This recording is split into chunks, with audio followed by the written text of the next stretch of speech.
اپنے زخم پنہا کر کے چھوڑوں گا، ہویدا آج اپنے زخم پنہا کر کے چھوڑوں گا، لہو رو رو کے محفل کو گلستان کر کے چھوڑوں گا، جلانا ہے مجھے ہر شم دل کو سوز پنہا سے، تیری تاریک راتوں کو چراغاں کر کے چھوڑوں گا، دکھا دوں گا زمانے کو جو ان آنکھوں نے دیکھا ہے، دکھا دوں گا زمانے کو جو ان آنکھوں نے دیکھا ہے، تجھے بھی مثل آئینہ حیران کر کے چھوڑوں گا، نقش ہیں سب ناتمام ہونے جگر کے بغیر، نقش ہیں سب ناتمام خونے جگر کے بغیر، نغمہ ہے سودائے خام خونے جگر کے بغیر، مسجد تو بنا لی شب بھر میں ایما کی حرارت والوں نے، من اپنا پرانا پاپی ہے برسوں میں نمازی بن نہ سکا، کیا خوب امیر فیصل کو پیغام دیا سنوسی نے، تو نام و نسب کا حجازی ہے پر دل کا حجازی بن نہ سکا، تر آنکھیں تو ہو جاتی ہیں پر حاصل کیا اس رونے سے، جب خون جگر کی آمیزش سے اشک بیازی بن نہ سکا، اقبال بڑا اپدیشک ہے من باتوں میں موہ لیتا ہے، گفتار کا غازی بن تو گیا کردار کا غازی بن نہ سکا۔ سرزمین رامپور اور اس کے وسیع و عریض مسجد کے اس صحن میں تشریف فرما امت مسلمہ کے دھڑکتے ہوئے دلوں اور چمکتے ہوئے روشن ستاروں، آج اللہ تبارک و تعالیٰ نے اس 21ویں صدی میں بھی ہمیں اپنا پیغام سننے اور سنانے کے لیے قبول فرمایا، یہ اس کا احسان ہے۔ چند منٹ اور چند لمحے ہمیں اور آپ کو بس یہی غور اور فکر کرنا ہے، اسی احساس کے ساتھ یہاں سے اٹھنا ہے، اس معاہدے کے ساتھ اس مجلس کو ختم کرنا ہے کہ ہم اللہ تبارک و تعالیٰ کے خاص و خاص چنندہ لوگ ہیں۔ اللہ رب العزت نے اس زمین پر نظر ڈالی تو اللہ تبارک و تعالیٰ نے اپنے گھر کے لیے مکہ معظمہ کو چنا، اللہ تبارک و تعالیٰ نے ایک دوسرے قبلے کے لیے مسجد اقصی جہاں قائم ہے فلسطین اور بیت المقدس ارض شام کو چنا، اللہ تبارک و تعالیٰ نے آخری پیغمبر کے مقام و مرکز کے لیے ان کی پناہ گاہ اور ان کے آرام کے ٹھکانے کے لیے یثرب کو چنا۔ اللہ تبارک و تعالیٰ کی نظر جس پہ پڑ جائے وہ اس کے وارے کے نیارے ہو جاتے ہیں۔ اس نے اللہ تبارک و تعالیٰ نے جنت کے قیام کے لیے 7ویں آسمان کو چنا، اللہ تبارک و تعالیٰ نے اپنے استوا کے لیے عرش کو چنا، اللہ تبارک و تعالیٰ نے تقدیروں کو لکھنے کے لیے قلم کو چنا، لوح کو چنا، اللہ تبارک و تعالیٰ نے ہدایت کے لیے کبھی تورات کا انتخاب کیا اور اس کے لیے بنی اسرائیل کے ایک فرد حضرت موسیٰ کو چنا، اللہ تبارک و تعالیٰ نے کبھی بتوں والی قوم سے مقابلہ آرائی کے لیے اس کی دعوت اور اس کی ہدایت کے لیے حضرت نوح کو چنا، اللہ تبارک و تعالیٰ نے کبھی جالوت کے مقابلے کے لیے مسجد اقصی کی آزادی کے لیے حضرت طالوت اور حضرت شمویل کو چنا، اللہ تبارک و تعالیٰ نے بنی اسرائیل کی ہدایت کے لیے حضرت عیسیٰ ابن مریم کو چنا، تخت و تاج کے لیے اللہ تبارک و تعالیٰ نے حضرت داؤد کو چنا، اور جب وقت آیا آخری امت کی قیادت کا، جب وقت آیا رسالت کے خاتمے کا، جب وقت آیا قیامت تک کے لیے نور کی کرنیں بکھیر دینے کا، تو اللہ تبارک و تعالیٰ نے محمد عربی صلی اللہ علیہ وسلم نعرہ تکبیر، اللہ اکبر، نعرہ تکبیر، اللہ اکبر۔ اور اللہ تبارک و تعالیٰ نے ان کو چن کر پھر انہیں اس دنیا کی رہنمائی کے لیے، کائنات کی ہدایت کے لیے، تمام جہانوں کی رہنمائی کے لیے جس کتاب کا انتخاب کیا گیا، جس کلام کو اللہ تبارک و تعالیٰ نے اس شان کے ساتھ بھیجا کہ اس کا محافظ نہ کوئی حکمراں ہے، نہ کوئی وزیر ہے، نہ کوئی بادشاہ ہے، نہ کوئی امیر ہے، نہ کوئی تاجر ہے، نہ اس کی حفاظت کرنے والے عرب ہیں، نہ اس کی حفاظت کرنے والے عجم ہیں، نہ اس کی حفاظت کرنے والے ہاشمی ہیں، نہ اس کی حفاظت کرنے والے بنو امیہ ہیں، نہ بنو طے ہیں، اس کی حفاظت کرنے والے اللہ تبارک و تعالیٰ کی ذات خود ہے۔ اور جس کا معجزہ اور جس کا کرشمہ اور جس کی تابندگی اور جس کی زندگی آج ہم ساری دنیا میں دیکھ رہے ہیں۔ آج جب میں مدرسوں میں جاتا ہوں اور وہاں کے ٹاٹ پر بیٹھے ہوئے بچوں کو دیکھتا ہوں جن کے کپڑے پھٹے ہوئے ہیں، جن کی جیب چاک ہے، جن کے گریباں چاک ہیں، جن کے چہرے دھوپ سے مرجھائے ہوئے ہیں، لیکن وہ چٹائی پر بیٹھ کر آج بھی دار ارقم کی یاد تازہ کر رہے ہیں، صفہ کے چبوترے کی یادوں کو تازہ کر رہے ہیں۔ کون کہتا ہے کہ ابو ہریرہ فنا ہو چکے ہیں؟ یہ ان کی موت آ چکی ہے۔ ابو ہریرہ آج بھی زندہ ہے، ابو ہریرہ کی آواز آج بھی زندہ ہے، ابو ہریرہ کا کلام آج بھی زندہ ہے۔ جو مدرسوں میں قال اللہ وقال اللہ قال رسول پڑھ رہا ہے، وہ ابو ہریرہ کی شکل میں زندہ اور ثابت ہے۔ اس لیے عزیزو، میں نے اس روز ایک مقام پر کہا، اس جملے کو پھر دوہرا دیتا ہوں، اگر آپ نے نہ سنا ہو تو سن لینا۔ اگر مکہ کو اس بات پر ناز اور فخر ہے کہ وہاں آمنہ کا لال پیدا ہوا ہے، اور اس کی قسم اللہ تبارک و تعالیٰ نے کھائی ہے، لا اقسم بہذا البلد وانت حل بہذا البلد، قسم ہے اس شہر کی، قسم ہے شہر امین کی، اور قسم کیوں کھائی اللہ تبارک و تعالیٰ نے؟ اس لیے کہ اے محمد، اس میں آپ کی ذات موجود ہے، اس میں آپ کا وجود موجود ہے، اس میں آپ کا بابرکت جسم موجود ہے، اس میں آپ کا سراپا نور موجود ہے۔ ہم قسم اس شہر کی اس لیے کھا رہے ہیں۔ اگر مکہ کو یہ فخر ہے کہ وہاں آمنہ کا لال 578 عیسوی میں پیدا ہوا ہے، اگر مکہ کی چوٹیوں کو اس بات پر ناز ہے کہ وہ محمد رسول اللہ چلے ہیں، اگر شیب ابی طالب کو اس بات پر فخر ہے کہ وہاں آمنہ کا لال 3 سال قید میں رہا ہے، اگر غار حرا کو اس بات پر ناز ہے کہ وہاں قرآن نازل ہوا ہے، اگر غار ثور کو اس بات پر فضیلت حاصل ہے کہ وہاں محمد رسول اللہ 3 راتیں ٹھہرے ہیں، اگر یثرب طیبہ بنا ہے محمد رسول اللہ کی آمد کے بعد، اگر وہ طابہ بنا ہے محمد کی آمد کے بعد، اگر وہ مدینہ رسول بنا ہے محمد کی آمد کے بعد، اگر وہاں برکتیں ہیں، وہاں رحمتیں ہیں، اسے مرکزیت حاصل ہے، تو ہم بھی اس کہنے میں حق بجانب ہے، دروغ کوئی نہیں ہے، مبالغہ نہیں ہے کہ ہمیں بھی ناز ہے کہ ہماری زبانوں پر محمد رسول اللہ کی حدیث ہے، ہمیں بھی ناز ہے کہ ہم محمد کے امتی ہیں، ہمیں بھی ناز ہے کہ ہماری زبانوں پر نبی کی تعریف ہے، ہمیں بھی ناز ہے کہ ہماری بیٹیاں محمد رسول اللہ کی بیٹی فاطمہ کی طرح پردہ کرتی ہیں۔ نعرہ تکبیر، نعرہ تکبیر۔ اس دولت کے بعد ساری دنیا کی دولتیں ہیج ہیں، اس کے بعد کچھ نہ ملے ہمیں، سب کچھ تو مل گیا ہے۔ ہمیں محمد صلی اللہ علیہ وسلم جیسا مقتدی ملا ہوا ہے، وہی اصل ہمارا امام ہے۔ یہ مسجد کا امام ان کا نائب ہے، یہ مسجد کا مصلی ان کے مصلی کی نقل ہے، یہ یہاں کی محراب ان کی محراب کی نقل ہے۔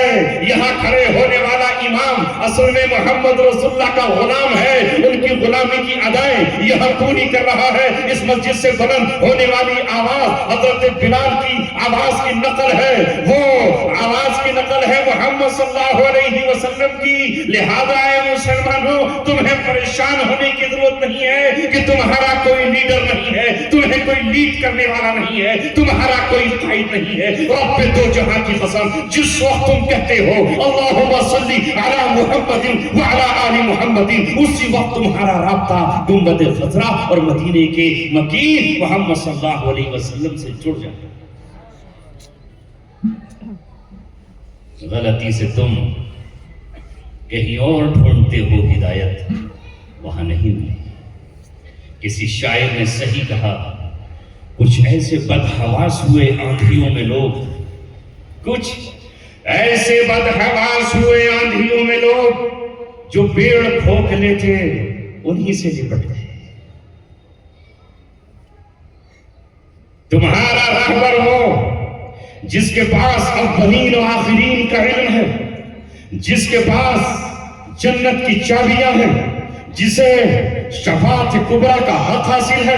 تمہارا رہبر ہو جس نے زندگی کے ہر چھوڑ پر اور حیات کے ہر موڑ پر تمہاری رہنمائی کر کے دکھائی ہے، جس کی زندگی میں اللہ تبارک و تعالیٰ نے بہترین نمونے موجود رکھے ہیں۔ لَقَدْ كَانَ لَكُمْ فِي رَسُولِ اللَّهِ أُسْوَةٌ حَسَنَةٌ، وہ محمد صلی اللہ علیہ وسلم ہے جن کی اخلاق کی ضمانت اللہ تبارک و تعالیٰ نے یہ کہہ کر دی ہے، وَإِنَّكَ لَعَلَىٰ خُلُقٍ عَظِيمٍ، آپ اخلاق کے اعلیٰ معیار پر ہیں۔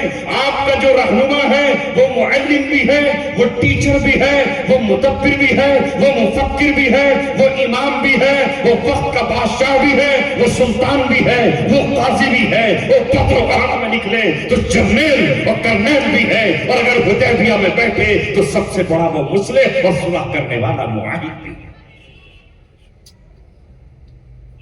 کیوں ادھر ادھر دیکھتے ہو؟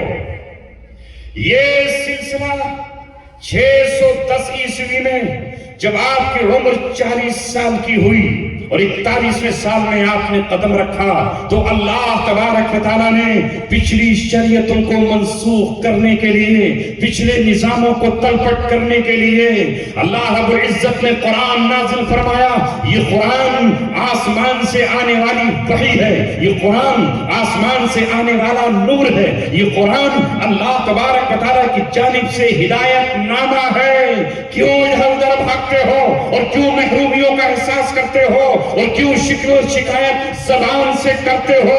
رب دو جہاں کی قسم، جس دن سے اللہ تبارک و تعالیٰ نے اس زمین پر محبت کی نظر سے تمہیں دیکھا ہے اور اپنے نبی کی امت کے لیے تمہارا انتخاب کیا ہے، اس دن سے لے کر کے آج تک اور آج سے لے کر کے قیامت تک اس قرآن کے ذریعے براہ راست تمہارا رابطہ اپنے پروردگار سے ہے کوئی ایسا؟ ابھی پڑھو قرآن، اللہ تبارک و تعالیٰ اس کو سن رہا ہے۔ ابھی اللہ تبارک و تعالیٰ کو پکارو، ربنا ظلمنا انفسنا، اللہ تبارک و تعالیٰ لبیک یا عبدی کہہ کر تمہیں پکار رہا ہے۔ اللہ تبارک و تعالیٰ نے کہا اگر تمہارے پاس کچھ رقم ہے اتنی کہ تم اس کو خرچ کر کے میرے گھر آ سکتے ہو، میرے کعبے کا طواف کر سکتے ہو، تو میں تمہاری پکار پہ لبیک کہنے والا موجود ہوں۔ تم ادھر سے کہو گے لبیک اللہم لبیک، ادھر سے آواز آئے گی ہاں بندے پکار، کیا چاہتا ہے؟ تم گناہوں سے لطفت ہو کر آؤ، تم گناہوں سے اٹ اور پٹ کر آؤ، اور تم عرفات کے میدان میں جو میں مغفرت کا اعلان کرتا ہوں، بس تم وہاں ننگے سر ننگے پیر کھڑے ہو جاؤ، ایک چادر لپیٹ کر اور ایک چادر اوڑھ کر کھڑے ہو جاؤ۔ مانگو مجھ سے کیا مانگتے ہو، تمہاری زندگی کے سارے گناہ میں معاف کر دوں گا اور تم اپنے گھر ایسے لوٹو گے کوالا دن ایسے جیسے ایک ماں نے کوالا دن جیسے کہ ایک ماں نے آج بھی بچے کو جنم دیا ہو، اس طرح تم پاکیزہ اپنے گھر لوٹو۔ کیا کیا ہے آپ کے پاس؟ اس محسن عالم نے الیاس کیا کیا نہ دیا انسانوں کو، دستور دیا، منشور دیا، کئی راہیں دی، کئی موڑ دیے۔ دستور اللہ نے تمہیں لکھ کر دیا، قانون اللہ تبارک و تعالیٰ نے بنا کر دیا، آئین اللہ تبارک و تعالیٰ نے تمہیں مرتب کر کے دیا۔ اس کے ہوتے ہوئے اگر ہم اپنی آنکھوں کو بند کر لیں تو یہ ایسا ہی ہے جیسے اللہ نے ہمیں آنکھ دی ہو اور ہم آنکھ بند کے خود اندھے بن جائیں، جیسے اللہ نے ہمیں ہاتھ دیے ہوں اور ہم خود اپنے ہاتھوں کی انگلیوں کو کاٹ ڈالیں، جس طرح اللہ تبارک و تعالیٰ نے ہمیں پیر دیے ہوں اور اپنے پیر پر کلہاڑا ماریں اور ہم اپاہج ہو جائیں۔ یہ حال ہے آج ہمارا۔ اللہ تبارک و تعالیٰ نے 1450 برس پہلے صبح قیامت تک کے لیے تمہیں ایسا نبی دیا جس کی تعلیمات پر کوئی آنچ نہیں آئے گی، جس کی ذات پر کوئی آنچ نہیں آئے گی، اس کا کاروبار قافلہ رک نہیں پائے گا۔ کل روکنے والے تھک گئے، منع ہو گئے، ختم ہو گئے اور کاروان اسلام کا کچھ نہیں کر سکے۔ یہی احساس کے ساتھ پہلے تو تم یہ احساس کرو کہ تم کیا ہو۔ تم نے اپنا احساس ختم کر دیا ہے۔ تمام عارف و عامی خودی سے بے گانا یہ بتا ہے کوئی مسجد ہے یا کہ میں خانہ، یہ راز ہم سے چھپایا ہے میر واعظ نے کہ خود حرم ہے چراغ حرم کا دیوانہ۔ یہ جبریل تمہاری خدمت کے لیے بے قرار و بے تاب ہے، یہ جبریل تمہاری ہدایت کے لیے 23 سال تک مکے اور مدینے میں آتا رہا، پیغام قرآن کی شکل میں لاتا رہا۔ یہ جبریل تمہاری برتری ثابت کرنے کے لیے اور آسمان سے تحفہ لینے کے لیے محمد عربی صلی اللہ علیہ وسلم کو معراج پر لے کر چلا گیا اور وہاں سے تمہارے لیے تحفہ لے کر آیا۔ وہ جبریل بدر میں تمہاری نصرت کے لیے اپنے گھوڑے حیزوم کو لے کر آیا۔ وہ جبرائیل غزوہ احزاب میں تمہاری نصرت کے لیے آیا۔ وہ جبرائیل آج بھی منتظر ہے، اس کا گھوڑا آج بھی منتظر ہے، مگر سوال یہ ہے کہ تم وہ صلاحیت، وہ لیاقت، وہ آنسو، وہ جذبہ، وہ درد، وہ محبت محمد صلی اللہ علیہ وسلم کی، وہ عشق، وہ فنائیت پیدا تو کرو کہ جبریل تمہارے سلامی لینے کے لیے خود تمہارے دروازے پر کھڑا۔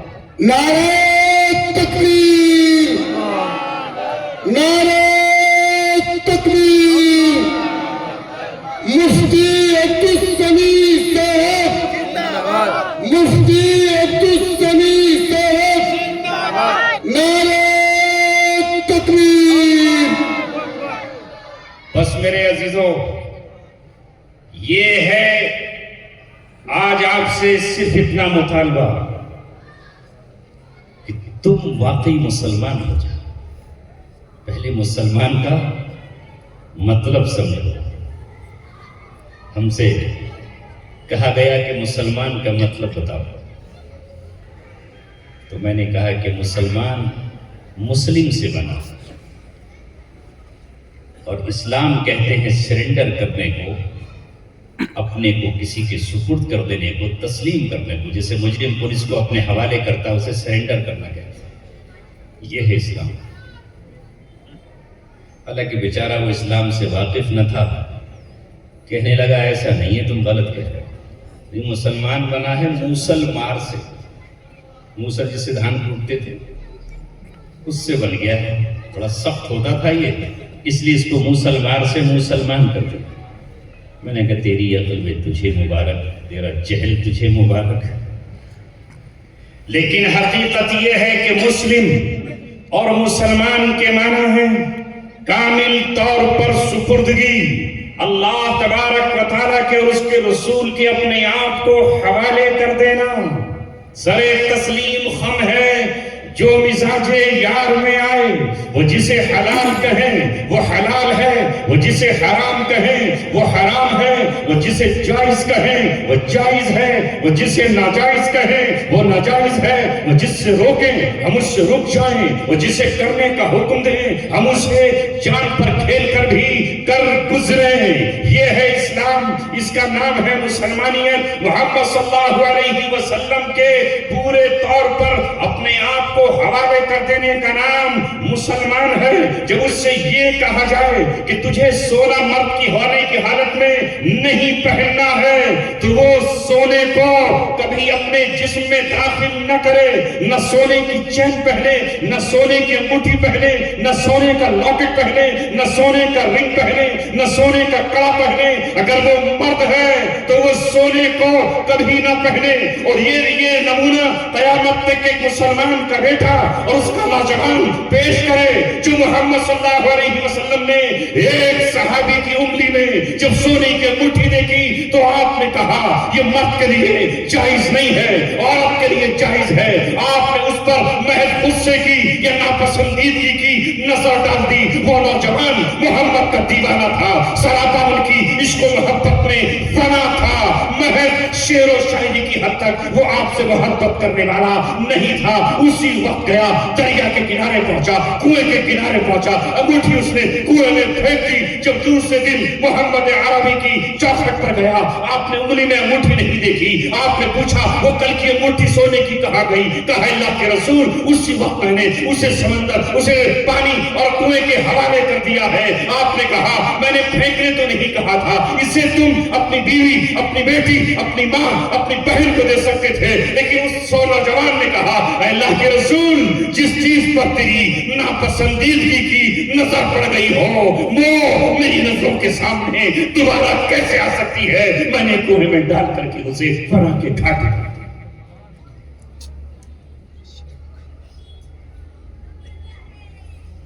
وہ جانتے تھے کہ ان کی ادا پر اپنے آپ کو سنوار لینا کیا ہے، ان کا مان لینا ہماری کامیابی کی ضمانت ہے۔ وَمَن يُطِعِ الرَّسُولَ فَقَدْ أَطَاعَ اللَّهَ، اگر رسول کی اطاعت کرو گے تو یہ اللہ کی اطاعت ہے۔ ایک نوجوان ننگے سر تھا، بکھرے ہوئے بال تھے، لمبے لمبے بال تھے۔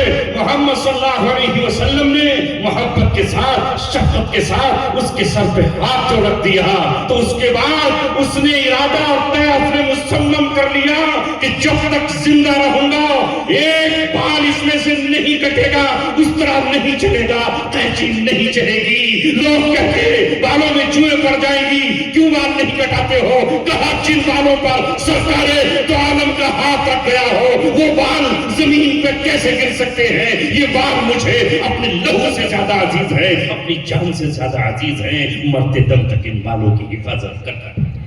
نعرہ تکبیر، نعرہ تکبیر۔ یہ تھے وہ صحابہ اور یہ ہے ان کی وہ جانثار جماعت۔ غزوہ احد میں محمد عربی صلی اللہ علیہ وسلم کے سر پر بھی جنگی ٹوپی کے اوپر سے تلوار پڑی اور اس جنگی ٹوپی کی کڑیاں آپ کے رخساروں میں داخل ہو گئی۔ نہایت باریک کڑیاں تھیں، آپ کے رخسار میں داخل ہوئی تو آپ کے وہ نکل نہیں رہی تھی۔ نکالنے والے جراح آئے، نہیں نکلی، بہت سے طبیب آئے، نہیں نکلی۔ لہذا آخر میں ابو عبیدہ بن جراح آپ کا دیوانہ آیا، آپ کا مستانہ آیا، سر راہ شور مچانے والا نہیں، حقیقت کی دنیا میں آپ سے محبت کرنے والا آیا۔ کہا ہاتھ چھوڑ دیجئے، میں نکالوں گا۔ اپنے دانتوں سے ایک کڑی کو پکڑا اور جب اس کو نکالنا چاہا تو ایک دانت ٹوٹ گیا اور جب دوسری نکالی تو دوسرا دانت سامنے کا ٹوٹ گیا۔ ابو عبیدہ نے کہا اے محمد عربی تو اس جنگ احد میں آپ کے بھی 2 دانت شہید ہوئے ہیں، ابو عبیدہ کے بھی 2 دانت آپ کی طرح شہید ہوئے۔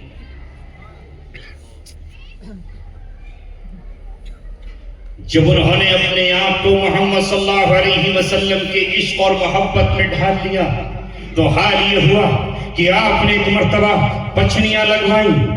یہ جو آج کل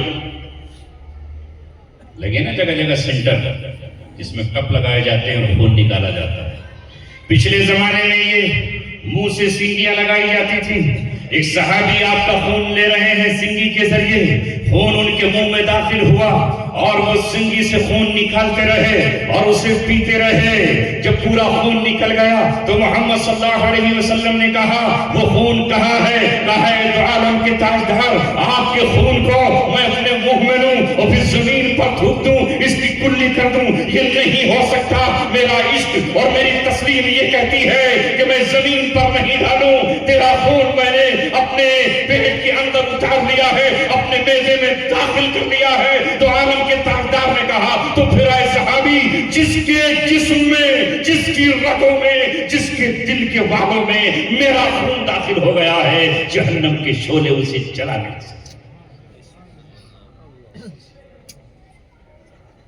ان 3 واقعات کے علاوہ نہ جانے کتنے واقعات ہیں، مگر صرف اسی پہ اکتفا کرتا ہوں، وقت کی قلت بہت ہے، نماز عشاء بھی ہے اور طعام کا انتظام بھی ہے۔ اب ذرا اپنی محبت کو ٹٹولو، جگہ جگہ علماء کے دل آگ کی طرح سلگ رہے ہیں، ان سے دھواں اٹھتا ہے، ہم اپنی ہی آگ میں جل کر رہ جاتے ہیں۔ خوشیاں ہمارے پاس بہت کم، غم بہت زیادہ ہیں، آسانیاں بہت کم، تکلیفیں بہت زیادہ ہیں۔ یہ تکلیف ہمیں زمین سے بھی ہے، آسمان سے بھی ہے، فضاؤں سے بھی ہے۔ فضائیں تو ہم سے روٹ گئی ہیں، ہواؤں نے تو ہم سے موڑ لیا ہے، آسمان تو ہم پر اب آنسو بھی نہیں رہا تھا، زمین تو ہمارے تلوؤں کا استقبال کرتی نہیں، سمندر تو کیا ہمارے قدموں کو چومیں گے اور سلامی دیں گے۔ ہمیں سب سے زیادہ تکلیف اے مسلم قوم تجھ سے اور تیرے رویے سے۔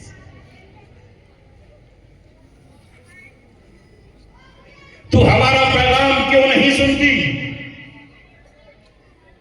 تجھے آج اس دنیا میں ناچنے گانے والے اچھے لگتے ہیں، ٹھمکتے اور تھرکتے ہوئے جسموں کا کچھ شیدائی ہے، جبکہ زبان پر تیرا دعویٰ یہ ہے کہ تو اہل ایمان اور مسلمان ہے، کہتا تو یہ ہے کہ تو محمد کا سچا اور پکا غلام ہے، مگر جب تو نبی کی ایک سنت کو زندہ کرنے نکلتا ہے، یعنی احیاء سنت کے لیے تو نکاح کرنے اپنی بیٹی یا بیٹے کا چلتا ہے، اے نوجوان تو کسی اپنے دوست کی تقریب میں چلتا ہے، تو بتا تو صحیح وہاں تو کس کی ادائیں اختیار کرتا ہے، تو کس کی نقل اتارتا ہے، تو کیا کرتا ہے وہاں؟ تھرکتے ہوئے جسم، ناچتے ہوئے بدن، بل کھاتی ہوئی کمریں، تاکتی ہوئی اپنی بہنوں کو نظریں، زنا کی آرزویں، زنا کی تمنائیں، بدکاری کے خیالات، دل بھی ناپاک، نگاہ ناپاک، زبان ناپاک، بدن اللہ تبارک و تعالیٰ کے قہر کا مستحق، اللہ تبارک و تعالیٰ محض اپنے شدید کوڑے کو اس لیے روک لیتا ہے کہ اللہ نے اپنے حبیب کی اس دعا کو قبول کر لیا ہے کہ میں تیری امت کو گناہوں کی وجہ سے پوری کی پوری ہلاک نہیں کروں۔ اس وجہ سے کمر بچی ہوئی ہے، اس وجہ سے ٹانگیں بچی ہوئی ہیں، اس وجہ سے نگاہیں دیکھنے کے قابل ہیں۔ وَلَنُذِيقَنَّهُم مِّنَ الْعَذَابِ الْأَدْنَىٰ دُونَ الْعَذَابِ الْأَكْبَرِ، بڑا عذاب میں نہیں چکھا تھا کہ قوم نوح کی طرح تمہیں بالکل پانی میں ڈبو ڈالوں، قوم عاد کی طرح تمہیں ہلاک کر دوں، قوم سمود کی طرح تمہارے بچوں اور بوڑھوں اور جوانوں کا خاتمہ کر دوں۔ وَلَنُذِيقَنَّهُم مِّنَ الْعَذَابِ الْأَدْنَىٰ، ہاں چھوٹا سا عذاب تمہیں چکھاتا ہوں۔ یہ عذاب کو ہمارا نوجوان صبح دعوت دے رہا ہے، شام دعوت دے رہا ہے، راتوں میں دعوت دے رہا ہے۔ ادھر محمد رسول اللہ ہمارا ایمان ہے، ہمارا عقیدہ ہے، ہم مماتی نہیں ہیں۔ جو فرقے مماتی ہیں، ہمارا نبی قبر اطہر میں ہمارے احوال سے واقف ہے، ہماری درود و سلام سے واقف ہے، ہمارے اعمال اس پر پیش ہیں۔ نبی روتے ہیں میرا امتی، لیکن نقل کر رہا ہے یہ ہالی ووڈ اور بالی ووڈ کے ستاروں کی۔ کیا اپنے نبی کو رولانا چاہتے ہو؟ انہیں خوش نہیں کرنا چاہتے؟ وہ جو تہذیب، جس تہذیب کو آپ مٹھانے کے لیے آئے تھے، میں پھر آپ سے پوچھتا ہوں کہ مجھے بتاؤ، اس مجمع میں ہاتھ نیچے کر کے یا ہاتھ اٹھا کر بتاؤ تمہارا مذہب کیا ہے؟ بتاؤ، بتائیے۔ سناتن تو نہیں ہے، جینی تو نہیں ہو، تو پھر خاموش کیوں ہو؟ قبر میں فرشتہ یہی تو پوچھے گا تو اس وقت بھی باہر کو دیکھو گے کیا؟ چاہ کے بتا جائیں کیا ہے تمہارا مذہب؟ اسلام۔ جب اسلام ہے تو پھر تمہاری تہذیب کون سی ہو؟ اسلامی تہذیب۔ تمہارا کلچر کون سا ہو؟ اسلامی کلچر۔ تمہارے طریقے کون سے ہو؟ اسلامی طریقے۔ پھر مجھے بتاؤ آپ نے یہ ویسٹرن کلچر کیوں اختیار کیا ہوا ہے؟ یہ مغرب کا کلچر ہمارے یہاں کہاں سے آیا؟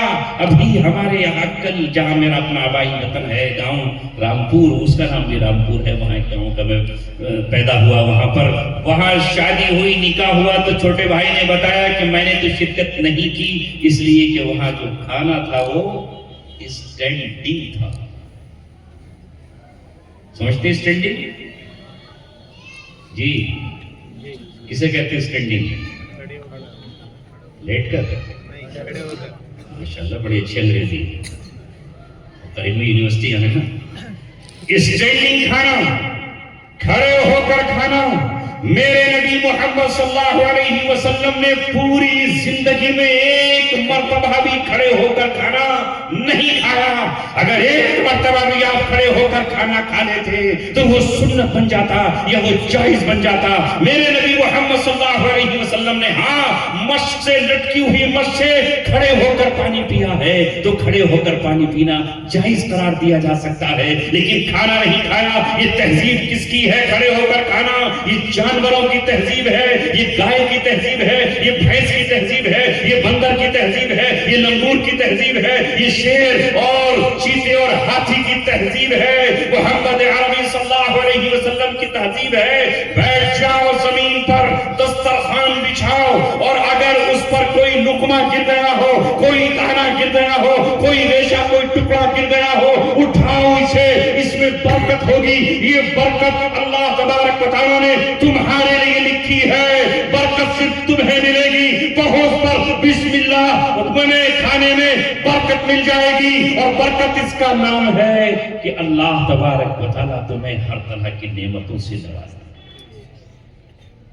مگر ہم کہہ رہے ہیں کہ نہیں، رسول اللہ کی تہذیب نہیں، ہمیں ہزاروں سال پرانی مجوسیوں کی تہذیب چاہیے، ہمیں اللہ تبارک و تعالیٰ کی دشمن اور باغی قوموں کی تہذیب چاہیے، ہمیں اسلامی تہذیب نہیں جاہلیت کی تہذیب چاہیے۔ وہیں ہمارے مرد بیٹھے ہیں، وہیں ہماری عورتیں بیٹھی ہیں، اور یہاں مکس کھانا چل رہا ہے، یہاں مجلسیں دونوں لگی ہوئی ہیں۔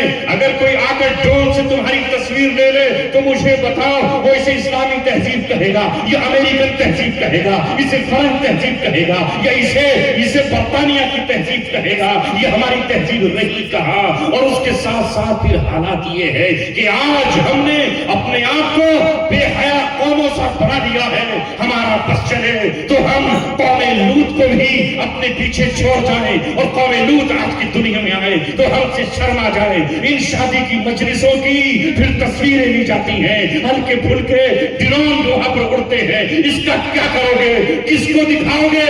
کہاں اسے لے کر جاؤ گے؟ وہاں غیرت مند بیٹیاں بھی ہیں، وہاں ہماری بہویں بھی ہیں، وہاں اسلام کی پردہ نشین بہنیں بھی ہیں۔ اے نوجوانوں، یہ ہو کیا رہا ہے؟ یہ ہے ہماری بربادی کا وہ سیلاب جسے ہم خود اپنے ہی ہاتھوں لے کر۔ نعرہ تکبیر، نعرہ تکبیر۔ مفتی عبدالسمیع صاحب، ہمارا خطیب سلامت رہے، کہو سلامت رہے، ہمارا خطیب سلامت رہے، سلامت رہے، ہمارا خطیب سلامت رہے، سلامت رہے۔ نعرہ تکبیر۔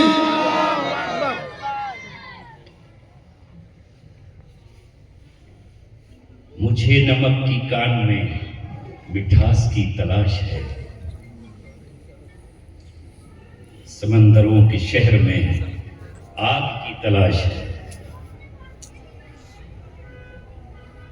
میرے دوستوں اور عزیزوں، ابھی اللہ تبارک و تعالیٰ نے آپ کو اور مجھے معزول کرنے کا فیصلہ نہیں کیا، ابھی مہلت ہے۔ اس سے پہلے کہ وہ گھڑی آ جائے، اس سے پہلے کہ اللہ تبارک و تعالیٰ ہمیں معزول کر کے کسی اور قوم کا انتخاب کرے، اپنے آپ کو درست کر لیجئے۔ کیا حال ہے ہمارے گاؤں میں؟ نشہ اور شراب۔ کیا حکومت ڈنڈے کے زور پہ اسے نافذ کرنا چاہتی ہے؟ کیا کسی حکومت کا آرڈر ہے کہ جو شراب نہیں پیے گا وہ اس ملک کا باشندہ نہیں؟ حکومت بھی شراب کو منع کرتی ہے، انڈین قانون میں بھی شراب پینا جرم ہے، اسمیک رکھنا جرم ہے،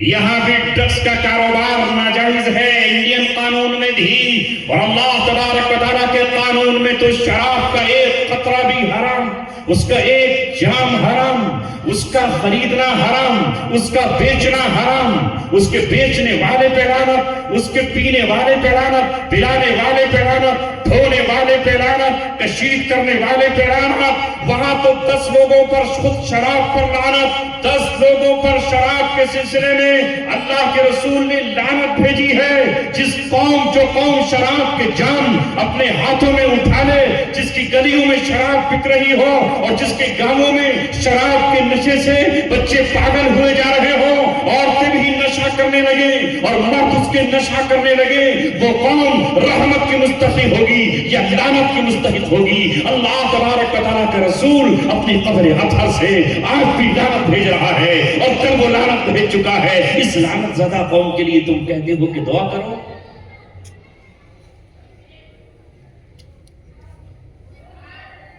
ہم آئے تھے پوری دنیا سے شراب اور ڈرگس کو ختم کرنے کے لیے۔ اللہ نے صحابہ کے بارے میں فرمایا اور اپنی اس جماعت کے بارے میں فرمایا کہ اللہ کی جماعت کون سی ہے؟ خوش خیالی میں مت رہو کہ میں اللہ تبارک و تعالیٰ کی پارٹی اور اللہ تبارک و تعالیٰ کی ہم جماعت ہیں۔ سنو، اللہ تبارک و تعالیٰ اپنی جماعت کس کو قرار دیتا ہے اور اللہ تبارک و تعالیٰ اپنا کس کو قرار دیتا ہے؟ اللہ فرماتا ہے الذین ان مکناہم فی الارض اقاموا الصلاۃ وآتوا الزکاۃ وامروا بالمعروف ونہوا عن المنکر۔ اگر ہم ان کو زمین کی تمکین دے دیں، ہم انہیں زمین پر بادشاہت اور قوت دے دیں، اگر ہم انہیں زمین کا مالک بنا دیں، ابھی مالک بنایا نہیں تھا، ابھی ٹکڑا ہاتھ میں آیا نہیں تھا، تو یہ زمین پر فتنہ و فساد برپا نہیں کریں گے، یہ زمین پر کوہرام نہیں مچائیں گے، یہ زمین پر اللہ تبارک و تعالیٰ کے سامنے پیشانی جھکانے والوں کا سسٹم قائم کریں گے۔ کیا کریں گے؟ یہ اقاموا الصلاۃ، نماز کو قائم کریں گے۔ دوسرا کام وآتوا الزکاۃ، اور زکوٰۃ ادا کریں گے۔ ایک طرف اللہ تبارک و تعالیٰ کا حق، یہ پیشانی اس کی ہے، دھڑکنے والا دل اس کا ہے، بولنے والی زبان اس کی ہے، مڑ جانے والے گھٹنے اس کے ہیں، یہ کھلنے اور بندنے والا ہاتھ اس کا ہے، سوچنے والی فکر اس کی ہے، اور یہ جذبات بھرا دل اس کا دیا ہوا ہے۔ لہذا حقوق اللہ ادا کرنے کے لیے تمہیں مسجد میں 5 مرتبہ آنا ہوگا۔ یہ ایسا نظام قائم کریں گے کہ کوئی مائی کا لال گھر میں نہ رہ جائے، یہاں تک کہ سینے میں کفر چھپائے ہوئے منافق بھی اپنے گھر میں نہ رہ جائے، وہ اس مسجد میں آ کر کے نماز ادا کرے۔ گھوڑا لٹک رہا ہوگا اور حکومت کا کارندہ کھڑا ہوگا اور وہ انہیں مسجد میں لے کر آئے گا۔ فرسٹ کام، سب سے پہلا کام اللہ کا حق ادا کریں گے نماز کے قیام سے، اور دوسرا کام یہ کریں گے کہ زکوٰۃ ادا کریں گے اور ادا کرنے کا پورا نظام بنائیں گے۔ 2 پہچانیں ہوئی اللہ کی جماعت کی، نماز اور زکوٰۃ۔ اب ذرا زکوٰۃ پہ بولوں تو ہے کہیں نظام زکوٰۃ؟ کوئی ہے سسٹم زکوٰۃ کا کہ ہم اپنی زکوٰۃ ادا کر رہے ہوں، زکوٰۃ نکال رہے ہوں، خزانوں کی زکوٰۃ نکل رہی ہو، زمین کی زکوٰۃ نکل رہی ہو، کنز کی زکوٰۃ نکل رہی ہو، اونٹوں، گایوں، بھینسوں، بکریوں، سونے، چاندی، زمین، پیداوار، ان کی زکوٰۃ نکل رہی ہے؟ خدا کی قسم، اگر وہ زمین پر آج مسلم امت، امیر، ان کے تاجر زکوٰۃ نکال رہے ہوتے تو کسی بیوہ کا خیمہ کچا نہیں ہوتا، اور کوئی بھی یتیم ہاتھ میں کاسا لیے ہوئے ایک ٹبر روٹی کے لیے نہیں ترس رہا ہوتا۔ جس شہر کا ذکر اس بچے نے کیا ہے غزہ کا، غزہ کی سرزمین پر ایک روٹی کے لیے اتنا بڑا مجمع ہاتھ پھیلائے نہیں کھڑا ہوتا۔ اگر یہ اللہ تبارک و تعالیٰ کی جماعت ہوتے، وہاں آس پاس کے حکمران رب دو جہاں کی قسم یہ محض اپنے سونے کی زکوٰۃ نکال دیتے، اپنی چاندی کی زکوٰۃ نکال دیتے، اپنے پیٹرول کی زکوٰۃ نکال دیتے، اپنے بھینس کی زکات ہی نکال دیتے اور زکات لے کر ان یتیموں تک پہنچ جاتے تو خدا کی قسم انہیں آج زمین کی گھاس اور درختوں کی چھالیں نہیں چلانا پڑتی، مگر یہ تو وہ ہے کہ جو شراب پر اپنے جان لٹا رہے ہیں، جو اس موقع پر بھی اتنے بےحس ہیں، اور بے دو جہاں کی قسم اگر ایک کوا مر جاتا ہے تو سارے کوے کائیں کائیں کرنے لگتے ہیں اور رونے لگتے ہیں، ایک کتا مر جاتا ہے تو سارے کتے افسردہ ہو جاتے ہیں، ایک بلی مر جاتی ہے تو ساری بلیاں رات کو رونے لگتی ہیں، ایک طوطا مر جاتا ہے تو سارے طوطے ٹہٹے کرنے لگتے ہیں، ایک بندریا کے بچے کو اے لوگوں ذرا مار کر تو دیکھو سارے بندر اکٹھے ہو جائیں گے، اپنے ناخنوں سے ہی تمہارے جسموں کو چیر پھاڑ کے الگ کر دیں گے۔ لیکن یہ کیسے انسان ہے؟ مسلمانوں کی بات نہیں کر رہا، مسلمان تو وہ ہوتا ہی نہیں جو کسی کے درد میں شریک نہ ہو، جو کسی کے غم میں شریک نہ ہو، جو کسی پیاسے کو پانی نہ پلائے، وہ تو کتے کو بھی پانی پلانے کو جنت کا ٹکٹ سمجھتا ہے، وہ تو بلی کو بھوکا مارنے پر بھی عذاب سے خوف زدہ ہوتا ہے۔ یہ انسان نما بدنما داغ ہے، یہ خدا کی قسم اگر جانور والا بھی دل رکھتے ہوتے تو یہ جینیفر لوپیز کو ریاض میں ڈانس نہیں کراتے اور اس کے ڈانس پر تھرکتے نہیں اور پوری دنیا میں ہمارا سر شرم سے کالا نہیں کرتے۔ نعرہ تکبیر، نعرہ تکبیر۔ اے مسلمانوں، اللہ تبارک و تعالیٰ نے یہی سب پوچھنے کے لیے اپنی عدالت عالیہ کو قائم کیا ہوا ہے۔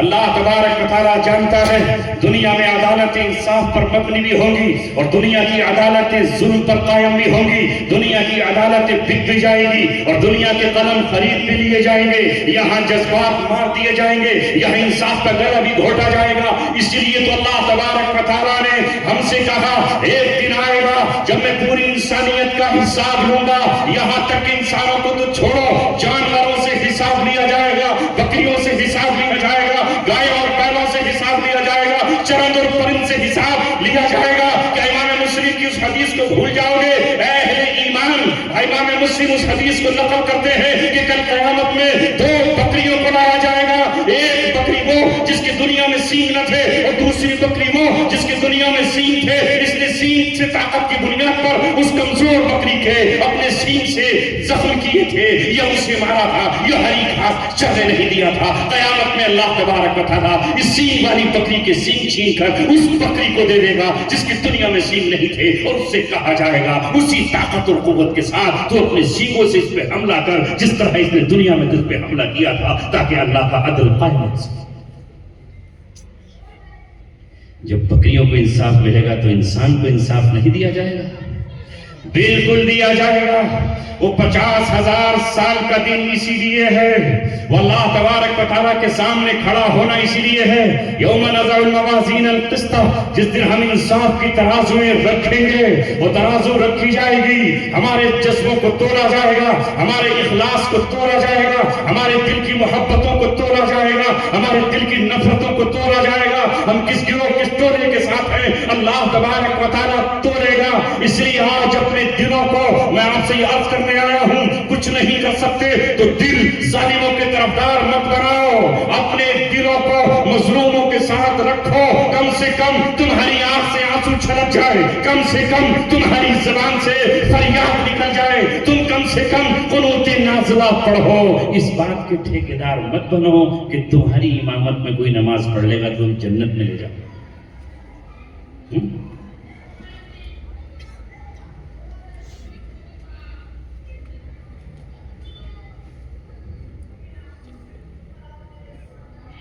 بات بڑھتی رہے گی، رات گزرتی رہے گی، دل تو چاہتا ہے کچھ اور بات بھی کہہ دوں مگر آپ سنتے رہے اور عمل نہ کیا تو کیا؟ یہ اتنا بڑا مجمع ہی اپنے آپ کو سدھار لے اور صحیح کر لے اور یہ طے کر لے، کیونکہ تمہیں تو ظاہر ہے تم ہی وہ امت ہو جسے فتنہ دجال کا بھی مقابلہ کرنا ہے، تم ہی وہ امت ہو جسے تمام فتنوں کے سامنے سے گزرنا ہے، فتنہ اولا سے لے کر اندھیرے فتنوں کا مقابلہ کرنا ہے، ظاہر ہے کہ اگر تم چراغ ہو تو ہواؤں کے مقابلے پر بھی کھڑا رہنا ہے، اگر تم جگنو ہو تو تمہارا کام راتوں میں چمکنا ہی ہے، اگر تم چاند ہو تو تمہارا کام چاندنی دینا ہے، اگر تم سورج ہو تو تمہیں رات کی چادر کو لپیٹ کر نورانی بنانا ہے۔ اس لیے اللہ تبارک و تعالیٰ نے تمہیں نور پر نور عطا کیے ہیں۔ تمہارے دل میں ایمان کا نور ہے، پھر اس کے ساتھ میں قرآن کا نور ہے اور محمد رسول اللہ کی محبت کا نور ہے۔ یہ نور پر جو ہم نے پردے ڈال لیے ہیں انہیں ختم کیجئے۔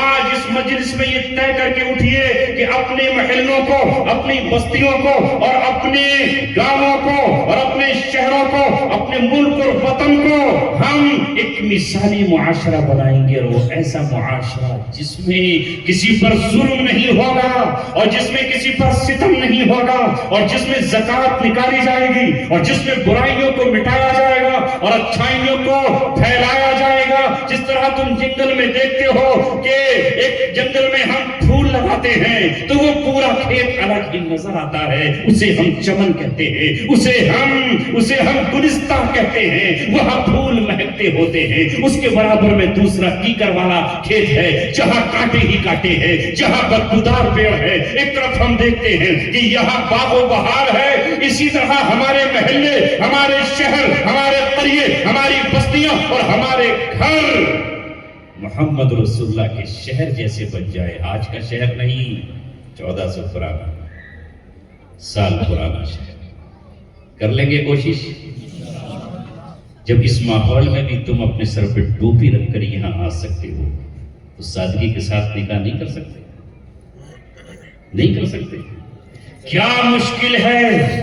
جیسے ابھی ماشاءاللہ کچھ نکاح ہوں گے، لیکن یہ نکاح تو سنت کے مطابق ہے، اس کے بعد جو خرافات ہوں گی تو اس نکاح کا فائدہ کیا؟ جو یہاں نکاح کر رہے ہیں وہ علماء کی موجودگی میں اللہ سے وعدہ کر کے جائیں کہ کوئی خرافات نہیں کریں گے، کوئی رسم و رواج نہیں کریں گے، تو ہے فائدہ کہ ہم نے یہاں سنت کے مطابق نکاح۔ کیا کہوں آپ سے، ہم پریشان ہیں، مال کی کمی نہیں۔ میں ابھی خوشحال پور گیا، وہاں پتہ چلا کہ نشے کا مستقل اڈا بنا لیا لوگوں نے اور مسلمانوں نے۔ آپ کے اسلام پور کا بھی خوشحال دیگر گنا ہوگا۔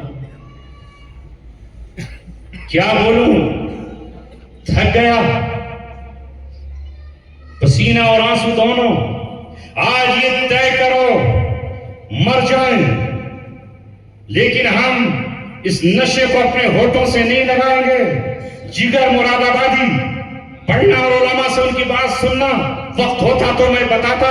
حضرت مولانا اشرف علی تھانوی رحمت اللہ علیہ کی خدمت میں گئے، شراب پیتے تھے، شراب کے رسیہ تھے، اجازت مانگی تھی کہ شراب خانقاہ میں بھی مجھے ملنی چاہیے، لیکن پہنچتے ہی خدمت میں یہ کہا 4 دعائیں میرے لیے کر دیجئے۔ نمبر 1، اللہ میرا ایمان پر خاتمہ کر دے، دوسرے یہ کہ یہ ظالم شراب مجھ سے چھٹ جائے، تیسرے یہ کہ میرے چہرے پر سنت کا نور داڑھی کی شکل میں آ جائے، چوتھا یہ کہ اللہ تبارک و تعالیٰ کے گھر کا طواف کراؤں مرنے سے پہلے۔ اللہ اکبر، قلندر قلندر ہی ہوتا ہے، اللہ کے نیک بندے ہی ہوتے ہیں۔ اللہ تبارک و تعالیٰ اس ہندوستان میں اوروں کا ذکر چھوڑو، تمہیں مولانا اشرف علی تھانوی جیسا ایک ایسا مجدد ملت دیا، ایک ایسا حکیم الامت دیا، علم کا ایک ایسا سمندر دیا۔ اگر تم اسی کی اتباع کرنے لگو، اسی کے نقش قدم پر چلنے لگو تو تمہیں کہیں جانے کی ضرورت نہیں ہے، عرب کا دروازہ کھٹکھٹانے کی ضرورت نہیں ہے۔ دعا کی، کام ہو گیا۔ گھر آتے ہی جگر مراد آبادی نے شراب کے جاموں کو توڑ دیا، شراب کے مٹکوں کو پھوڑ دیا، شراب کے جام چھلکا دیے۔ ڈاکٹروں نے کہا مر جاؤ گے اگر شراب نہیں پیو گے، کہا کب تک موت نہیں آئے گی، پیغام تو ایک دن آئے گا، چاہے جسم کی روح آج ہی نکل جائے یا جسم سوکھ کے کھاکڑ ہو جائے، کلیجہ پگھل کے باہر آ جائے، یہاں تک کہ رگیں سوکھ جائیں، زبان چھالے پڑ جائیں، شراب نہیں پیوں گا، نہیں پی۔ نتیجہ یہ ہوا کہ حج کا فارم بھرا، حج بھی کرائے، 4 مہینے حج میں لگے تو داڑھی بھی آ گئی، اور جب بمبئی میں آئے تو اپنے آپ کو شیشے میں دیکھا، دیکھتے ہی کہا چلو چل کے دیکھیں تماشا جگر کا۔ سنا ہے کہ کافر مسلمان ہوگا اور خاتمہ ایمان پر ہوگا۔ اے نوجوانوں، آج یہاں سے عزم کر کے اٹھو، اپنے محلوں کو، اپنے گھروں کو، اپنی بستیوں کو، اپنے بھائیوں کو اس نشے سے دور رکھیں گے۔ ہائے میں اس ماں کی ترجمانی کر سکتا، میں اس باپ کا پیغام آپ تک پہنچا سکتا، میں اس بہن کی فریاد تم تک رکھ سکتا جو اپنے بھائی کو جب سے ہوش سنبھالتی ہے، اس کے کپڑے دھوتی ہے، کھانا بناتی ہے، جوتیاں سیدھی کرتی ہے۔ وہ باپ اپنے بچے کو پالتا ہے اس امید میں کہ جب جوان ہو جائے گا تو کچھ کما کر کے لائے گا۔ ماں انتظار کرتی ہے کہ جب میرا یہ بیٹا جوان ہو جائے گا، یہ میرے بڑھاپے کی لاٹھی ہے، یہ میری بیساکھی ہے، یہ آنکھوں کا نور ہے، جب میری آنکھ میں موتیا بھر کا پانی آئے گا تو آپریشن یہ کرائے گا، بوڑھی ہو جاؤں گی تو چشمہ لا کر کے یہ دے گا۔ مگر اس نشے نے، اس شراب نے اس بیٹے کو ماں سے جدا کر دیا، اور ماں زندہ ہوتے ہوئے اپنے بیٹے سے مانگی۔ نشہ کرنے والا کسی کا نہیں ہوتا۔ ہائے مسلمانوں، تمہاری مثالیں دی جاتی ہیں۔ اس ہندوستان میں ہم اپنی زبان سے نہیں، اپنے عمل سے دعوت پیش کرتے۔ ہماری تجارتیں ایمانداری کے ساتھ ہوتی، دنیا ہم سے کہتی کہ مسلمان وہ ہوتا ہے جو سچی تجارت کرتا ہے، مسلمان وہ ہوتا ہے جو امانت دار ہوتا ہے، مسلمان وہ ہوتا ہے جو وعدوں کا پکا ہوتا ہے، مسلمان وہ ہوتا ہے جو غدر اور دھوکہ نہیں کرتا، مسلمان وہ ہوتا ہے جس کی شان یہ ہوا کرتی ہے، لیکن آج ہماری پہچان یہ ہے کہ ہماری دکانوں سے کون خریدے۔ سب کچھ ہم نے ختم کر کے تجارت میں ختم۔ پیسہ ہے تعلیم کے لیے نہیں، غریبوں کی مدد کے لیے نہیں، یتیموں کی کفالت کے لیے نہیں، آنسوؤں پہنچنے کے لیے نہیں، اپنی بیٹے کی شادی پر خرافات کرنے کے لیے ہے، عمدہ کار اور گاڑی دینے کے لیے ہے، 10-10 لاکھ 12-12 لاکھ کا جہیز نہیں، کیش دیا جا رہا ہے۔ لیکن اگر یہ کہا جائے کہ میری قوم کا ایک بچہ جس کی صلاحیت بہت اچھی ہے، جو 99% نمبر لے کر آیا ہے، اگر تم 4 لوگ مل کر 40 لاکھ کا انتظام کر دو تو یہ ایک سرجن بن سکتا ہے، یہ ایک ڈاکٹر بن سکتا ہے، یہ MS بن سکتا ہے، اور یہ قوم کی خدمت کر سکتا ہے، یہ انسانیت کے کام آ سکتا ہے۔ ہم کہیں گے نہیں، ہمارے پاس تو پیسہ پٹاخے چھوڑنے اور آتش بازی کے لیے ہے کہ نہیں ہے؟ اگر یہی مطالبہ ہم یہ کریں کہ تم اپنے اماموں کو کیوں نہیں نوازتے، اپنے مؤذنوں اور مدرسوں میں پڑھانے والوں کی تنخواہوں کا، ان کی وظیفوں کا تم نے معیار کیا رکھا ہے، تو ذرا سوچو تو صحیح۔ اس جلسے میں آ جانا واقعی تمہاری اللہ اس کے رسول سے محبت کی ضمانت اور علامت اور پہچان ہے، لیکن محمد صلی اللہ علیہ وسلم نے محض جلسے کر کے اور واہ واہ کرا کر کے اپنے منصب اور مقام کو آگے نہیں بڑھایا۔ آپ نے ان علماء کے مقام کو اتنا بیان کیا ہے کہ کاش میں اسی کو بیان کر پاتا آپ کے سامنے۔ آپ نے فرمایا فقیہ واحد اشد علی الشیطان من الف عابد، ایک سمجھدار علم کی سمجھ رکھنے والا عالم وہ شیطان پر ہزاروں عابدوں سے بھاری ہے۔ ایک عالم شیطان پر 1000 عابدوں سے بھاری ہے۔ وہ عابد جو رات کو تہجد پڑھتا ہے، جو رات کو مسلسل اللہ کو یاد کرتا ہے، کبھی رکوع میں ہے کبھی سجدے میں ہے، اور دن کو قیام کرتا ہے، اس سے 1000 سے افضل ہے یہ عالم۔ نبی پاک صلی اللہ علیہ وسلم نے فرمایا فضل العالم علی العابد، اللہ کے رسول فرماتے ایک عالم کی فضیلت عابد پر یا تمام لوگوں پر ایسی ہے جیسے میری فضیلت تم میں سے کم آدمی پر ہے۔ آپ نے فرمایا ان العلماء ورثۃ الانبیاء، یہ علماء انبیاء کے وارث ہیں۔ نبی کی میراث جو کل مکے اور مدینہ سے چلی ہے، جو تفسیر کی شکل میں موجود ہے، جو علم وراثت کی شکل میں موجود ہے، جو حدیث کی شکل میں موجود ہے، جو فقہ کی شکل میں موجود ہے، بتاؤ اس وراثت کی حفاظت کس نے کی ہے اور کون کر رہا ہے؟ ہم تو کبھی سنیما ہال میں ہیں اور کبھی موبائل کی اسکرین پر طوائفوں کے ناچ اور بدکاری کے مناظر مناظر دیکھ رہے ہیں، ہمارے بچے یہاں وہاں کھڑے ہیں، انہیں قرآن پڑھنا نہیں آتا، انہیں قرآن لکھنا نہیں آتا، انہیں حدیث کا تلفظ نہیں آتا، حتیٰ کہ بعضوں کو السلام علیکم کہنا نہیں آتا، اذان نہیں آتی، تکبیر نہیں آتی۔ اگر اللہ تبارک و تعالیٰ کا نغمہ تکبیر کی شکل میں مسجدوں سے گونج رہا ہے تو یہ مدرسے والے ہی تو ہیں۔ اگر کوئی امامت کے لیے تمہیں امام مل رہا ہے یہ مدرسے ہی والے تو ہیں۔ اگر تمہارے جنازے کے لیے امام آگے بڑھ کر کے اللہ اکبر اللہم اغفر لحینا کہہ رہا ہے تو یہ مدرسے تو ہیں، یہی تو تمہارے بچوں کو لاتے ہیں جن کی رینک نکلتی ہوتی ہے، دھوپ ٹپکتا ہوتا ہے، پیشاب سے واقف نہیں ہوتے، ان کی زبانوں کو مانج کر صاف کر کے پاکیزہ کر کے اگر ان کی زبانوں پر اللہ کا کلام یہ جاری کرا رہے ہیں، رحمان و رحیم کی رٹ لگا رہے ہیں، تو مجھے بتاؤ یہ کون ہے؟ یہی ہے نا؟ ہم تو چادر اوڑھ کے لیٹے ہوتے ہیں، صبح کے سہانے وقت میں نیند کے عالم میں 1 گھنٹہ پہلے الصلاۃ خیر من النوم حضرت بلال کی اس اذان کو کون ہمارے کانوں تک پہنچاتا ہے؟ کون زمین کو اللہ تبارک و تعالیٰ کی وحدانیت کی شہادت سے لبریز کرتا ہے؟ یہی ہمارے امام ہیں، یہی جمعے میں نبی کی نیابت کا فریضہ انجام دیتے ہیں، اور یہ اس طرح کے جلسے مجھے بتاؤ یہی تو کر رہے ہیں۔ اگر مفتی ارشد مجھے دعوت نہ دیتے، اگر یہ قاری جابر مجھے نہ بلاتے، میں کہاں سے چل کر چلا آتا؟ یہ پیغام کیسے سناتا؟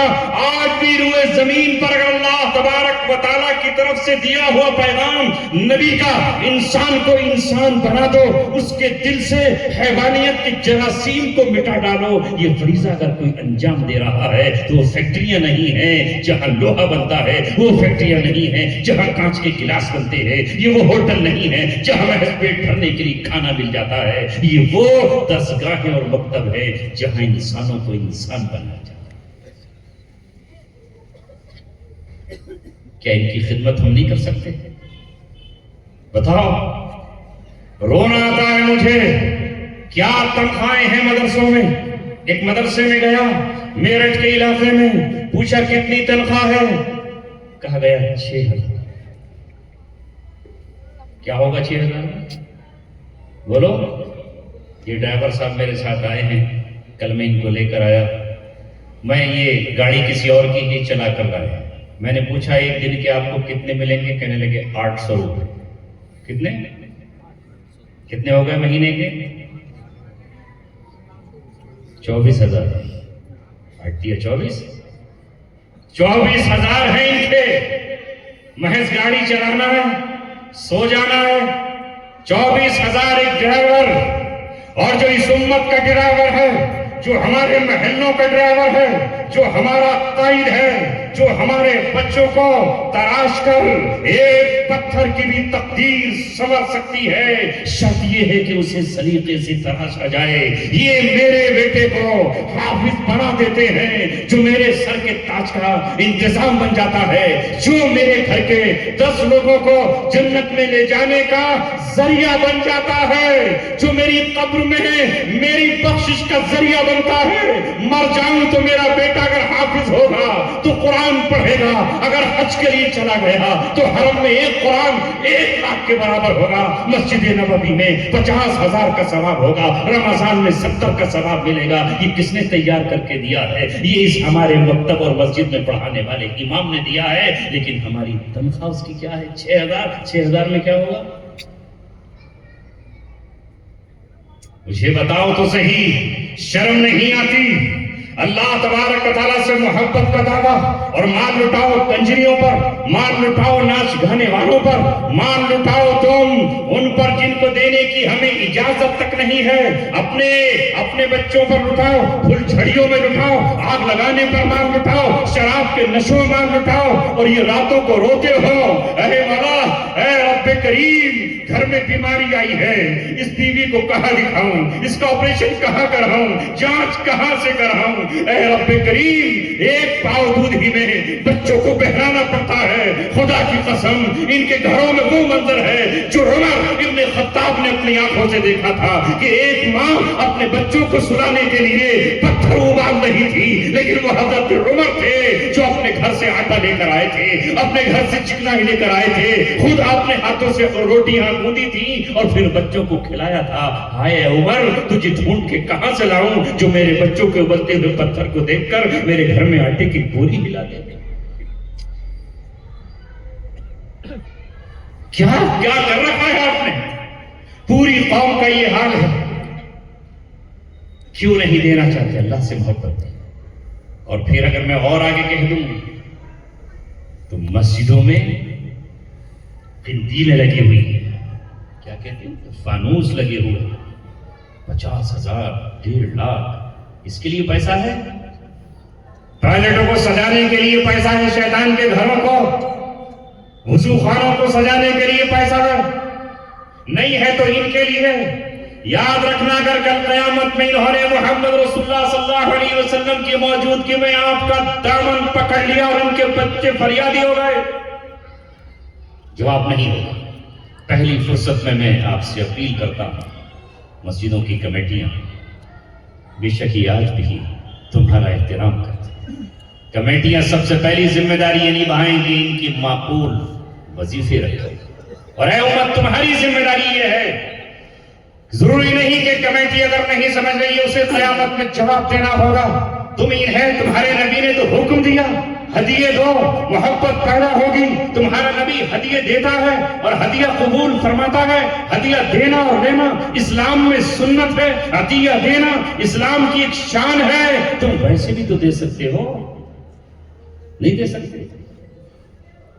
اگر ادھر دو گے تو اللہ تبارک و تعالی تمہیں 10 گنا دے گا۔ کیا مشکل ہے محلے کے لوگ دینے لگے؟ نہیں دینا چاہتے تو 1 کلو 1 کٹا چاول کا ہی پہنچا دو، آٹے کی بوری پہنچا دو، یہ نہیں کر سکتے؟ پوچھو، بچہ آپ کا جوان ہو گیا، 10 سال پہلے امام آیا تھا، شادی نہیں ہوئی تھی، اب بیوی بھی ہے، شادی بھی ہو گئی، بچے بھی ہیں، وہ کہاں پڑھائے؟ مطالبہ یہ کہ تم پڑھاتے نہیں۔ رب دو جہاں کی قسم، ہمارے بیٹے بھی اس قابل ہیں جس طرح تمہارے ہیں، ان کے ہاتھوں میں قلم آ جائے، ان کے ہاتھوں میں لیپ ٹاپ آ جائے، ان کے ہاتھوں میں اگر انگریزی کی دستاویز آ جائے، خدا کی قسم وہ بھی آسمان پر کمنٹ ڈال سکتے ہیں، مگر لے کر کہاں جائیں، کس کے پاس جائیں، داخلہ کہاں سے کرائیں، کوچنگ کہاں سے کرائیں؟ کسی اور کے نہیں، اپنی قوم کے تو بن جائیے، علم دین پر بھی خرچ کیجئے اور دنیاوی علوم پر بھی آگے بڑھ کر چلے آئیے۔ انجینئر ہو آپ کے پاس پیسہ ہے، ڈاکٹر ہو آپ کے پاس پیسہ ہے، تاجر ہو آپ کے پاس پیسہ ہے، اس میں سے زکات بھی نکالیے اور زکات کے علاوہ کچھ امداد بھی تو نکالیے، تاکہ مایوسیاں نہ ہوں۔ میں نے کتنے باصلاحیت لوگوں کو مجبور ہو کر پھر تعویذ گنڈے کرتے ہوئے دیکھا، تو اس امت کے رہنما بن سکتے تھے۔ ہوٹل کھولتے ہوئے دیکھا، درزی کا کام کرتے ہوئے دیکھا، سلائی مشین پر بیٹھے ہوئے دیکھا، اس لیے کہ قوم نے آج ہمیں تھکے مار کر کے نکال دیا ہے، اسے پتہ ہی نہیں ہے کہ ان کا گھر کیسے چلتا ہے۔ اے عزیزوں، اے مسلمانوں، اے ایمان والوں، اے انسانیت کا دل اپنے سینے میں رکھنے والوں، سب سے زیادہ مستحق تمہاری امداد اور تمہارے عطیات کی یہ ہیں جو حقیقت میں تمہارے ہی نہیں پوری انسانیت کے لیے انمول تحفہ ہے۔ آخری بات کہہ رہا ہوں، حکومتی شاید ہی سمجھتی ہیں کہ یہ مدرسے والے دنیا کی بدترین قوم ہے۔ آج بھی میں یہ کہنا چاہتا ہوں کہ بن کسی لالچ کے، بن کسی پیسے کے، بن کسی طمع اور عہدے کے، سارے منصب، سارے تمغے ان کے حصے میں، ہمیں ایم پی بننے کی خواہش نہیں، ایم ایل اے بننے کی خواہش نہیں، ہمیں چیئرمین بن جانے کی خواہش نہیں، ہم کونسلنگ کا الیکشن بھی لڑنا نہیں چاہتے۔ ایک آدھ کوئی چلا گیا وہ ایک الگ بات ہے، اکثریت ہماری اس سے دور ہے، ہم جھوٹی اور فریبی سیاست کے نزدیک نہیں جانا چاہتے، ہم محمد صلی اللہ علیہ وسلم کے باتوں پر یقین رکھتے ہیں۔ آپ نے فرمایا خیرکم من تعلم القرآن وعلمہ، تم میں سب سے بہترین وہ ہے جو قرآن پڑھے اور پڑھائے۔ مجھے بتاؤ، تم نے کسی مولوی کو گالی بکتے ہوئے دیکھا ہے؟ کسی مولوی کو ناچتے ہوئے دیکھا ہے؟ کسی حافظ کو کو طوائف کے سامنے ڈانس کرتے ہوئے دیکھا ہے، شراب پیتے ہوئے دیکھا ہے، کبھی آپ نے جام چھلکاتے ہوئے دیکھا ہے، اسمیت پیتے ہوئے دیکھا ہے، کبھی کسی مولوی کو ڈاکہ ڈالتے ہوئے دیکھا ہے، چوری کرتے ہوئے دیکھا ہے، کسی کی گردن کاٹتے ہوئے دیکھا ہے؟ نہیں دیکھا۔ تو اے وہ عوام، اے لوگوں، وہ زمین کی سب سے بہترین قوم وہ ہے جو نیتکتا کا پاٹ پڑھاتی ہے، اخلاق کا پاٹ پڑھاتی ہے۔ خدا کی قسم، جو ہماری فیکٹری میں آ جاتا ہے ہم اسے سچائی کا امین بنا دیتے ہیں، ہم اسے صداقت کا پیغام دیتے ہیں، امانت کا پیغام دیتے ہیں، اسے تمام برائیوں سے آگے بڑھ کر غریبوں کی خدمت کا کام دیتے ہیں۔ آج بھی ہم غریبوں کے بچے جھوپڑیوں سے اٹھا کر لاتے ہیں اور پھٹے ٹوٹے حال میں لا کر قوم کے سامنے جھولی پھیلا کر اور دامن پھیلا کر تمہاری زکات اکٹھا کرتے ہیں۔ وہ ماں جو اپنے بچے کو پڑھا نہیں سکتی تھی، وہ رکشہ پورا جو اپنے بیٹے کے ہاتھ میں قلم اور زبان کی تعلیم نہیں دے سکتا تھا، ہم اسے سوار کر بھیجتے ہیں کہ وہ قوم کا کبھی قائد بنتا ہے اور لاکھوں کی تعلیم کا ذریعہ بن جاتا ہے۔ یہ مدارس کسی بھی سرزمین پر قائم ہو تو اس ملک کی ترقی کے ضامن ہیں، بقا کے ضامن۔ آخری بات کہہ رہا ہوں، 5 منٹ اوپر ہو گئے، 1 گھنٹے کی بات تھی۔ جو بچے باصلاحیت ہیں چن لو، گود لے لو، پال لو اور انہیں پھر آگے بڑھاؤ۔ 1776 میں امریکہ بسا ہے۔ 1776 زیادہ لمبا زمانہ نہیں ہے۔ دنیا کے اچھے اچھے دماغوں کو، برین لوگوں کو بلا لیتا ہے اور وہاں اسی بنیاد پر اس نے ترقی کی ہے۔ بہترین سائنٹسٹ نظر آیا، امریکہ چلا گیا، بہترین ڈاکٹر نظر آیا، امریکہ چلا گیا۔ ہمارے ملک میں قدردانی ہی نہیں ہے، یہاں انسان کا پتہ ہی نہیں ہے کہ انسان کیا ہے۔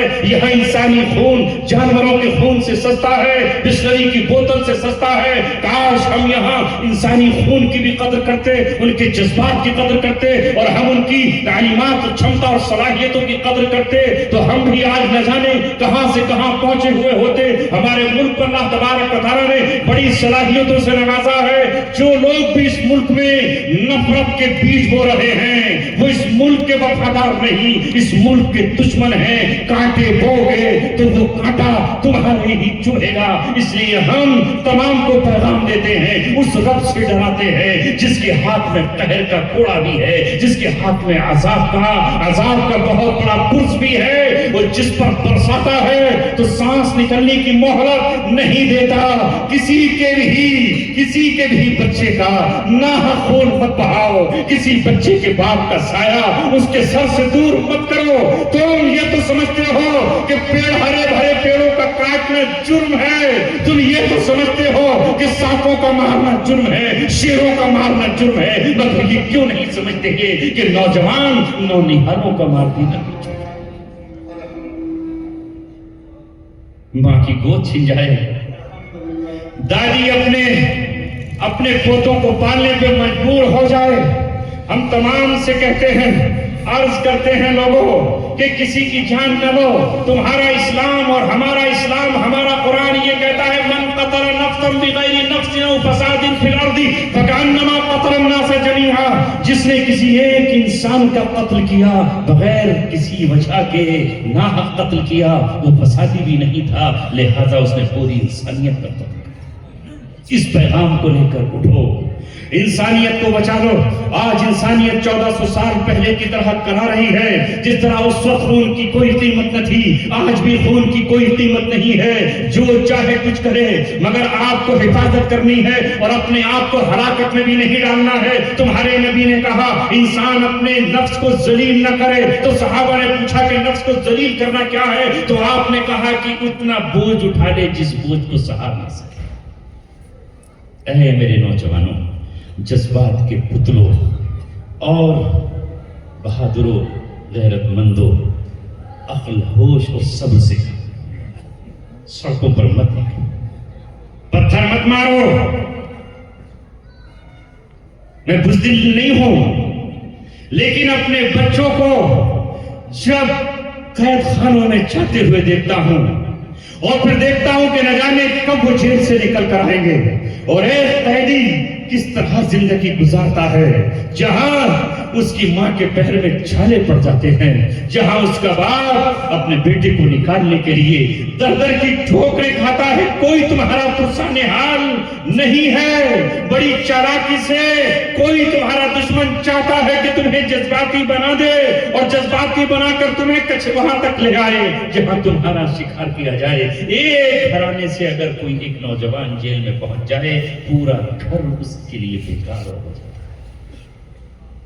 فیصلہ اللہ پر چھوڑو، وہ جب چاہے گا انتقام لے گا، وہ جب چاہے گا اللہ تبارک و تعالیٰ انتقام لے گا۔ اس نے انتقام لینا ہے اور اپنے وقت پر لینا ہے۔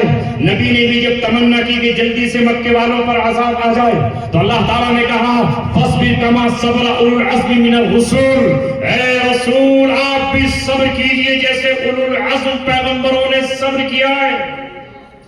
وَلَا تَسْتَعْجِلْ لَهُمْ، ان کے لیے عذاب کی جلدی مت کیجئے۔ اس لیے نوجوانوں میں تمہارے باپ کی حیثیت سے، تمہارے ولی کی حیثیت سے، اپنی لائبلٹی کی حیثیت سے سمجھاتا ہوں کہ جذبات میں آ کر کے مچاؤ، کوئی بات نہیں۔ ابھی جب کہتے ہو تمہارے بڑے موجود ہیں، تمہارے رہنما موجود ہیں جن کو رہنما مانتے ہو، ابھی عدالتیں موجود ہیں، ابھی انصاف پسند دنیا میں لوگ موجود ہیں، کوئی بات نہیں۔ اللہ تبارک و تعالیٰ کے لیے کوئی کمی نہیں ہے۔ سینکڑوں سال تک مکہ میں بت رہے، اللہ کی ذات پر کوئی فرق نہیں پڑتا۔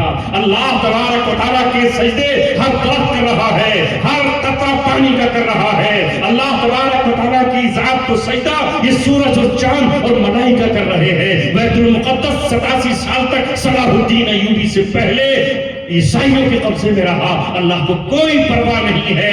جہاں میں اہل ایمان صورت خورشید چیتے ہیں، ادھر ڈوبے ادھر نکلے، ادھر نکلے ادھر ڈوبے، اللہ تبارک و تعالیٰ کو پرواہ نہیں۔ اللہ تبارک و تعالیٰ کا دین اگر یہاں کمزور ہوگا تو اللہ تبارک و تعالیٰ وہاں اس کو چمک عطا فرما دے گا۔ اللہ تبارک و تعالیٰ کی شان ہے، دیر کو مسجد کرے مسجد کو دیر، غیر کو اپنا کرے اپنوں کو غیر۔ یہ مجھے پیغام آپ کو دینا تھا۔ سی اے کے پروٹیسٹ میں جو نوجوان نکلے آج بھی جیل میں ہے، کوئی ان کا پرسان حال؟